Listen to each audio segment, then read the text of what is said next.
have offices here in Johannesburg, in Pretoria. Those of you who have been to South Africa, Johannesburg, Victoria, are very close. It's like a corner version, a very big city. And we're represented in all these towns, but our main focus is in Johannesburg and Pretoria, given the fact that it is both the capital, commercial capital, as well as the administrative capital. Pretoria is the administrative capital. So we've got quite a number of government people, policy people in Pretoria and Johannesburg area. Right, just a quick run down of what it is that we do here. When we founded Firstsource Money, our target audience, we thought, would be policymakers, or those people, if they were not policymakers, but they were just policy wonks as well. So we thought we should target first universities. We could convince those people to understand money in the manner we had begun to understand money, and we were quite clear that they were not, in fact, quite clear themselves about money. And of course, apart from universities, we thought we should target the government itself. In South Africa, the government is ranked in, we've got three-tier government system here, which is the central government, the provincial government, we normally call it regional, and the local government.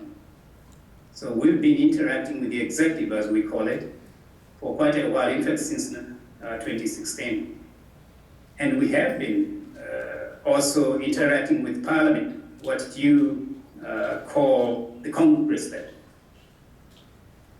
We've been interacting with Parliament since early 2017, and right up to now, we're very busy working with them.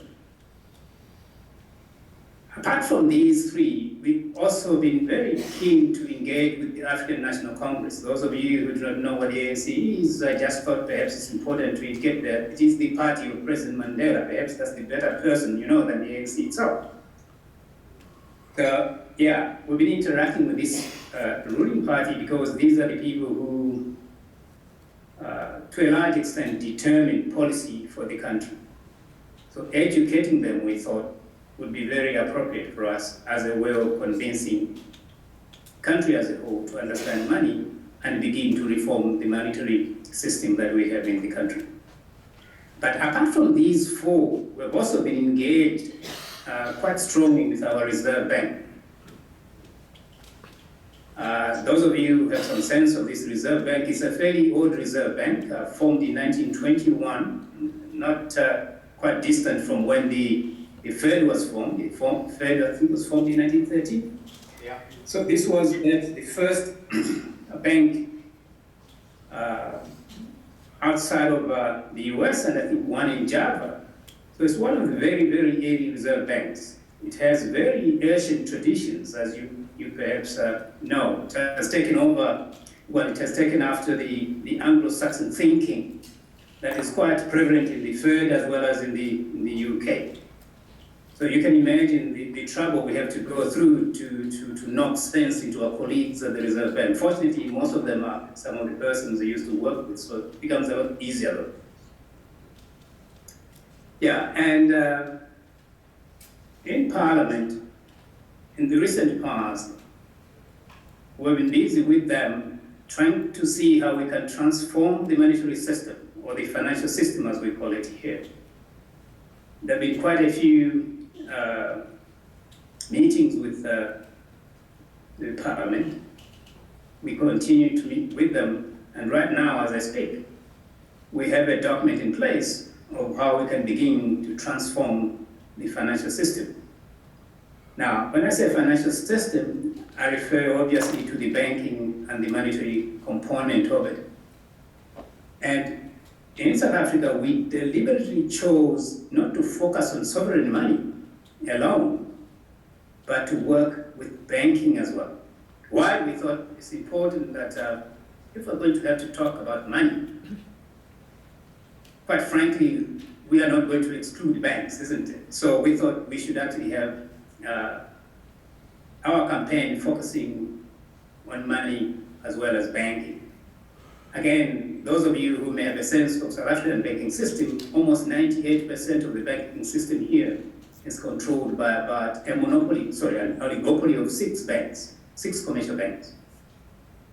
And that's quite frightening. So we don't have, if you want, public banking at all, like the system that is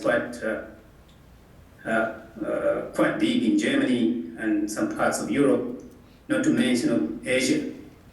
So part of our assignment is to ensure that the current banking oligopoly should in fact be dissolved, if you want. So we're fighting for the creation of public banks out of which sovereign money could actually be created and therefore used for the purpose of advancing the economy. Right now, the economy, in our view, is highly skewed because of the 6 big banks that control the economy. Now, again, in the recent past, we're involved in amending the Banking Act as part of the process of transforming the financial system.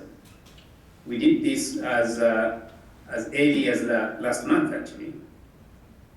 We were part of the team that were involved in drafting the new act. I see that my internet connection is a bit unstable. Can you hear me there? Yes. Yeah. Yes. Yes. Yeah. Great. Yeah, so we've been therefore involved in a range of campaigns in mostly in the Johannesburg and Pretoria area, and of course in Cape Town as well. And as of early next year, alongside the German, they call it the Sparkassen, meaning the savings banking group, we're hosting the first money and banking conference right here in Johannesburg. So my view is that we may have to ask our colleagues from MMI and a few other places to come join us, share their perspectives as to how their systems operate there and the campaigns they've done, but fundamentally of how we see the future developments in the monetary and banking area. So that's, I thought, would be, from my side, a bit that I should share with you, unless you have a few questions. I've got a long story, but I think you've been very well engaged this morning, so I don't want to bother you so much. So this is it from my side. Any questions? First, thank you. Yes, thank you very much, Reggie. I'll just hand the other mic around and we can get the questions underway.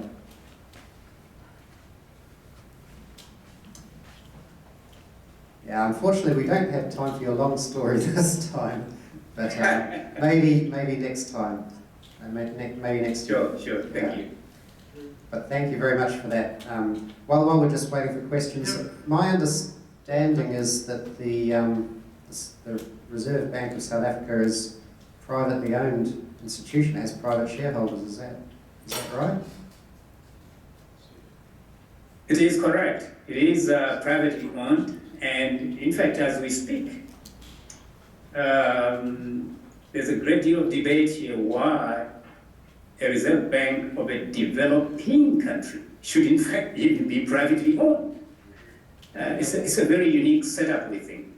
And most of us, including myself, have proposed that we should have the Reserve Bank nationalized, just as the Reserve Bank of the UK, the Bank of England, and a few, I think we have about almost 95, 96% of the world Reserve Banks that are nationalized.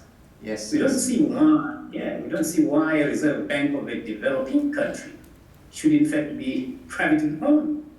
So yes, are you correct? It is one of the very, very few Reserve Banks that is private. I mean, that are privately owned. Hi, Reggie. I've got a question for you, and it's: have you considered keeping banking and just privatizing the money creation? That's really, I kind of think, what all of us are pushing for. is not not government taking over the banks, no. Let the banks run the banks, but having government take over the money creation. Oh. Yes. Yeah, I'm sorry if I misspoke, yeah. We want public creation of money, private banking. Thank you. Well, yeah, we do see the need for private money creation. However, we see money as profoundly important to be in the hands of the private sector alone. It's therefore in that context that we think, therefore, government should be involved in the creation of money for public purposes or public interest. The creation of money through private banks is understood, and I think it should continue. But for our sake as a developing country, I think it is important that money creation be in the public hands instead of the private hands. But again, we're not the type of communist fellows who want to nationalize everything to be in the hands of government. We do sincerely appreciate that the private sector do play a very important role, and they should continue to create money. But alongside that, we should have a strong public sector in the creation of money. So we don't think it is good enough just for the private sector alone to be creating money without the government participating in that.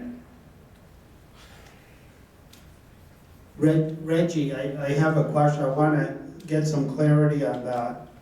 If you have private banks still creating money, is that the case you're still describing?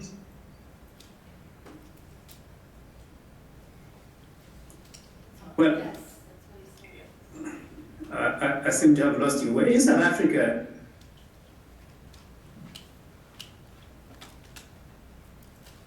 in South Africa, 95% of the banks, and if you know, I mean, I'm sure you're very well aware, in the UK and perhaps in the US, 97% of your money is created by private banks.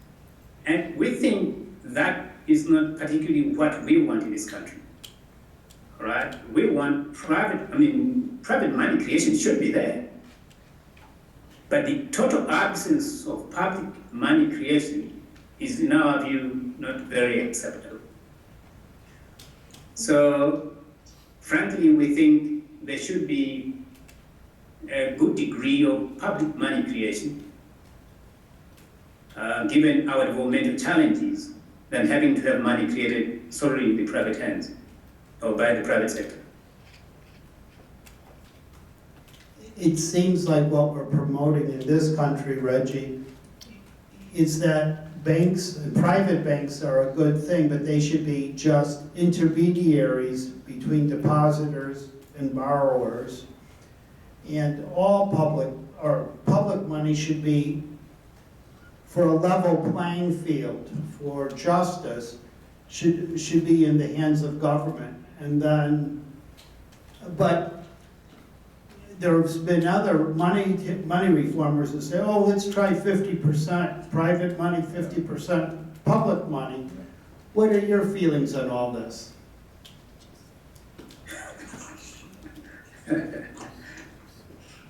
Well, those ratios are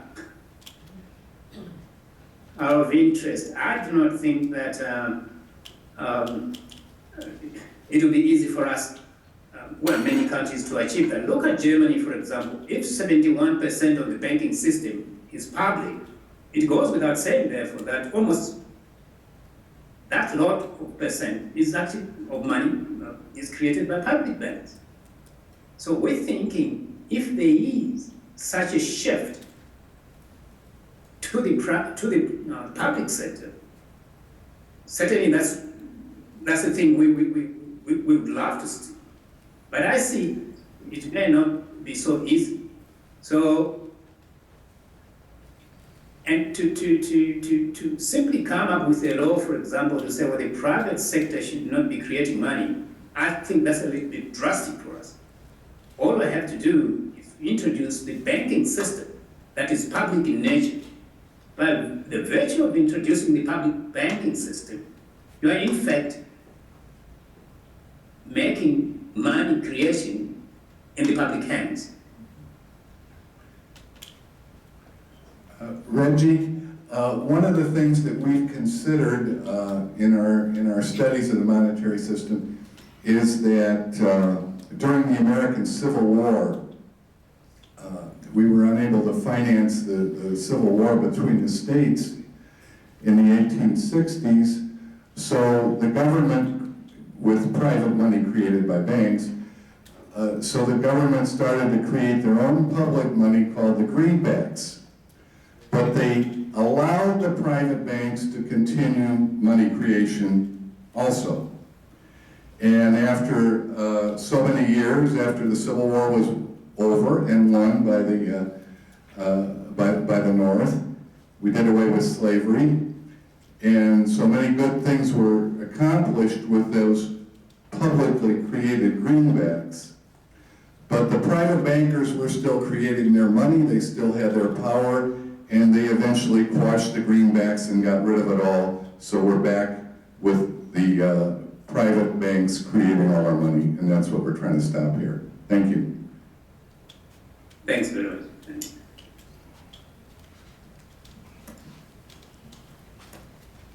Yes, Reggie, how would you stop the private banks from counteracting the public purpose of the publicly created money? And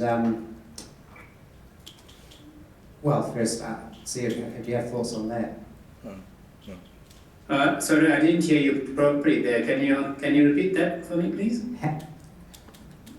Do you have any proposals for ways to prevent the private banks who are continuing to create money from counteracting or working against the publicly created money, like by fueling speculation against local government bonds or something to counteract and work against the public purpose of what you're wanting to achieve? Because the history in America, like Nick was saying, is there's been this battle between public and private, and one of the conclusions of the American Monetary Institute is that if you allow any percentage of the money, of the national currency, to be created in private hands, that will work against the public purpose over time.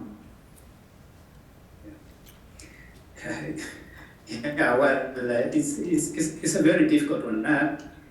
Firstly, we can regulate banks, as much as we want, but I think any form of business should be open to both private and public institutions. To the extent that money is so important for the functioning of economies, I would only think that if there is a way, or there can be a way in which money can be regulated, the creation of money can be regulated, such that the speculative component of it should almost be outlawed, if you want. Because, I mean, what purpose does it serve?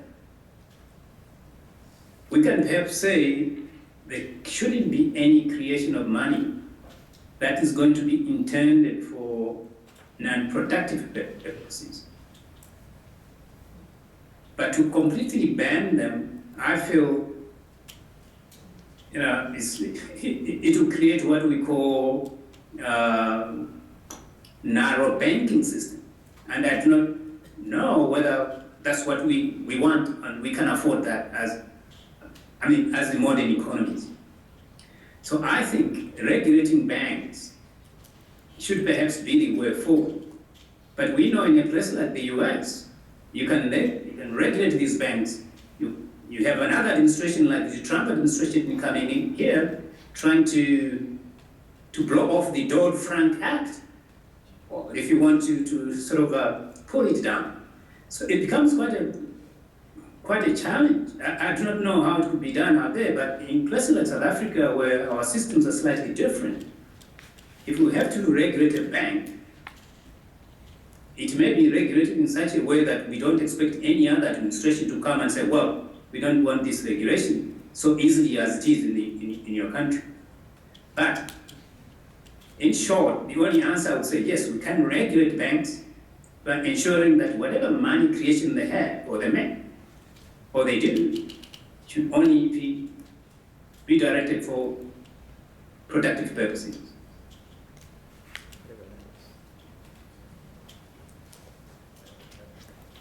Right, that's a good answer. I mean, it's a difficult question, so that was a good answer. Thank you. It's a productive.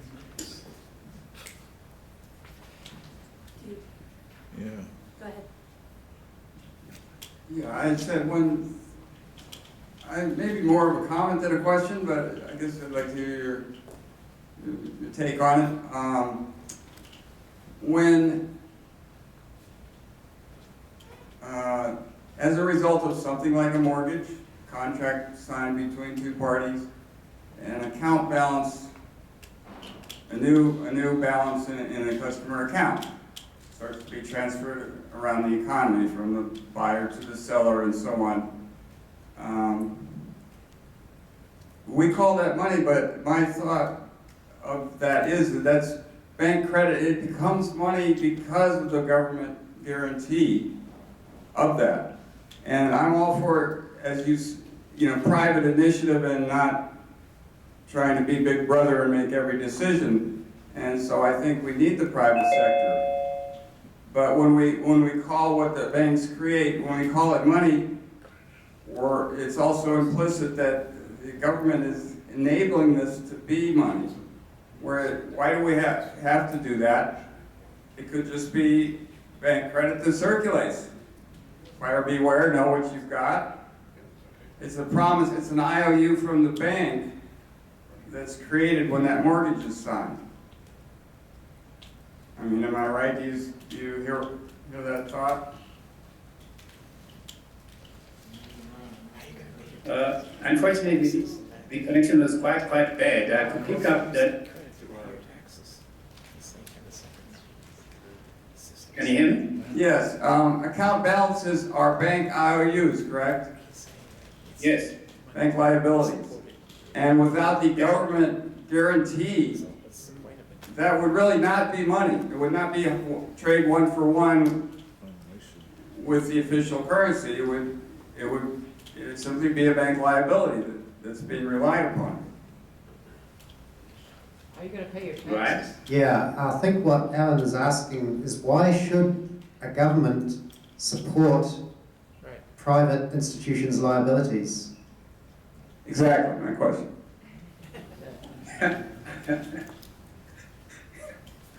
Let them do what they do, I agree.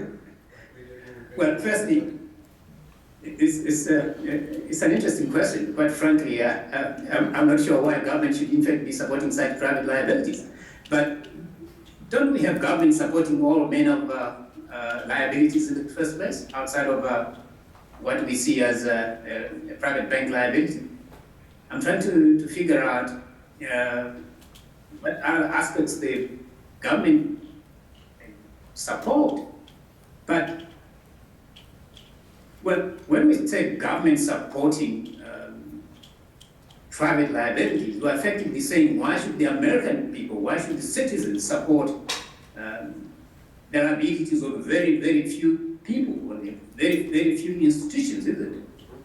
Quite frankly, it shouldn't be like that, because we become a bit selective by supporting only those liabilities, those IOUs that come from some institutions, not all institutions. To the extent that that discrimination is allowed, perhaps it's not very, very good for us to continue allowing it.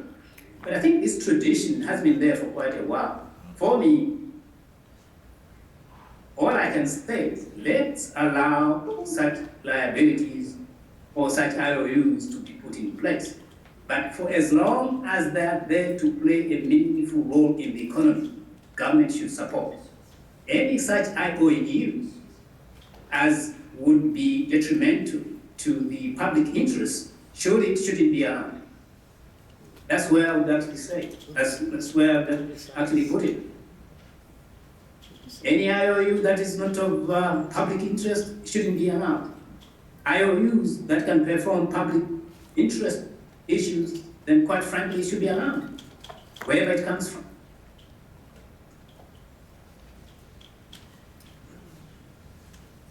I have a question. Hi, Dumela. So, in addition to the previous questions that were asked, that raised some questions about what I understand is a kind of side-by-side proposal, that there would be public money creation as well as private money creation, the latter through debt as it's done now. And my question is, one of our problems today is that there is no control of the money supply, and your proposal seems to maintain that situation, that there could be no control of the money supply, and it would become eventually, or very quickly even, inflationary. So how would you address that, and is that not the case, and wouldn't it be a problem?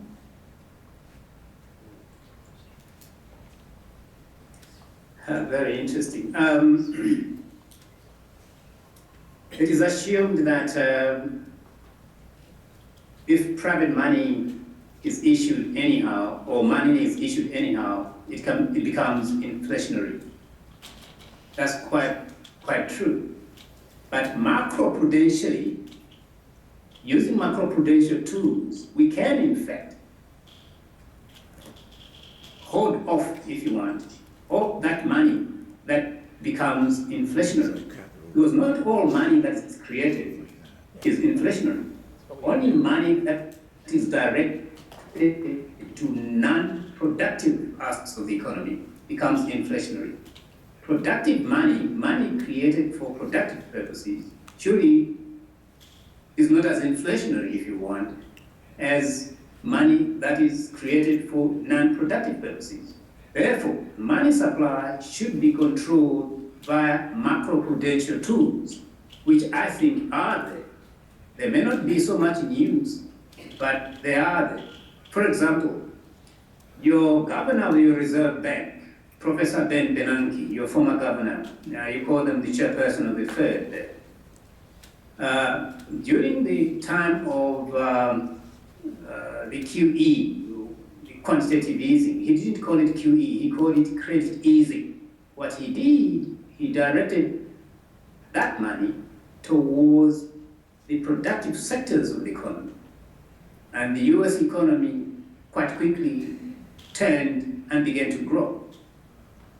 Now, that productive sector, that money wasn't inflationary at all. Now, I'm trying to segregate the two types of monies that Ben Bernanke issued out of the economy. All right? Issued into the economy. He issued some monies that went to the productive sector of the economy, and the others just went to buy the assets. Okay? So the only money that turns out to be non-inflationary is the money that is issued out to the productive sectors of the economy. So we can control money supply in that fashion alone. However, to the extent that we just want to create money anyhow, certainly inflation is not going to escape us at all. Right. Rich, what you seem to be suggesting is what might be called window guidance, but like had operated in Japan for a number of decades, where the apportionment of money creation had to go to industrial and agricultural production rather than going into the financial sector and causing asset price inflation. And then, Japan worked very successfully in that regime for quite a period, and then they decided to change their policy and go into real estate speculation. So is that sort of some of the tools or mechanisms you're suggesting there? Absolutely, absolutely. In fact, the window guidance is quite a very good tool. In fact, even in Germany, immediately after Chancellor Friedrich Ruening, all right, who lost to Hitler. The government of Chancellor Hitler began to issue money that used to go to the construction of autobahns, the freeways, the highways, and so on. So it was money that was channeled into the productive sectors of the economy. But there wasn't as much inflation. There wasn't inflation during that time at all. So yes, the window guidance is exactly the macroprudential tool we could use to ensure that money that's being created doesn't lead to all these inflations that we've seen in many other places. Hi, Reggie. I'm Sue. I might have missed this. Does your program involve breaking up those 6 major banks that are in control? And, yeah.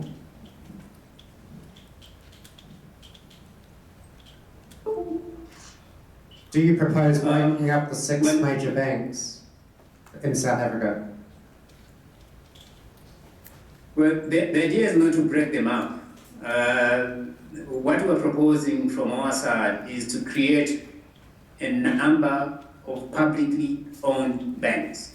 Now, these publicly owned banks are going to be non-profit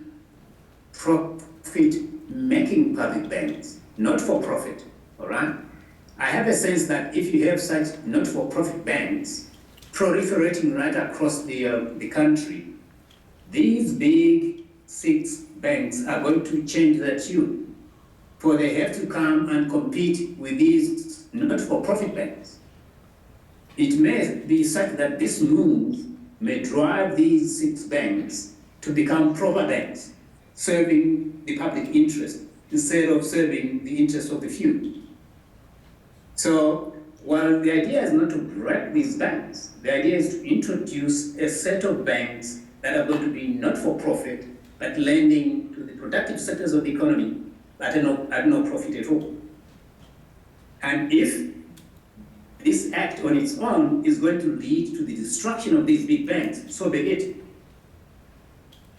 At the end of the day, any act that has to be done by government has to be in the public interest. And these institutions are going to create money not for public interest, but just to destroy the public.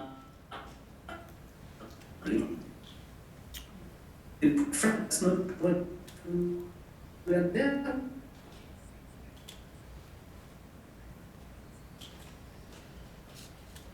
But I suggest breaking 6 at all. I suggest breaking banks. We're only suggesting that profit-making banks.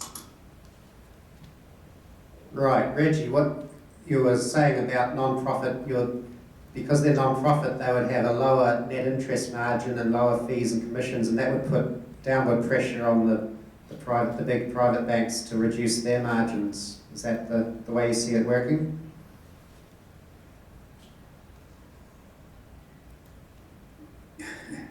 Well, the idea is not even about margins at all. The idea is about saving the public interest. Now, when you're saving the public interest, why should you burden the public with high interest rates, for example? So the idea for me is not necessarily about the margins. The margins will be a by the way, all right? The whole idea is to say, let's create a banking system that is going to serve the public interest. And quite frankly, there's no person out there who wants to be paying high interest rates at all. And for me, that's quite good. However, if these banks are going to lower their margins as a result, so be it. I'm aware of the German system. The governor of the Reserve Bank of the EU, Draghi of the ECB, has been suggesting that the German banking system is not as profitable as it should. But what is profitability if the banking system is serving the interests of the people? I think we should allow that to happen. So in South Africa, perhaps like in Germany, we're trying to say, let there be these banks serving the interest of the public. If by extension, that means cutting the profitability of these 6 banks, so be it.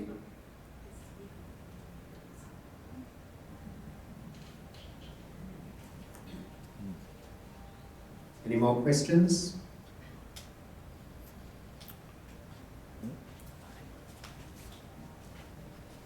Hi, Reg. Just could you clarify, are you saying the public banks that you're advocating would be creating sovereign money and spending or lending that into circulation? Or would it be debt-based money that's just serving public interests? That's a good one. Yeah, well, it will be debt-based money, but serving the public interest. We're realizing that it will be very difficult if money is going to have to be issued almost free, or debt-free, completely debt-free. I do not know whether we can achieve that. For us, it's going to be debt money, but almost debt-free money, if you want. So very low interest rate, but it has to be money that has to be repaid at a very low rate indeed. So it is going to be debt. It's going to be debt money. Yes. Well, what we would have loved is to have debt-free money, but I think we're being very pragmatic here. We're reading the situation. We want to see how the world is evolving around this issue, and we think debt money, perhaps not in the manner the current system is operating, may be the way going forward. We would have loved sovereign money completely free, but we think there ought to be some interest. There should be some shall we say, it should be debt money, in short. Reggie, what about the question of, should there be government insurance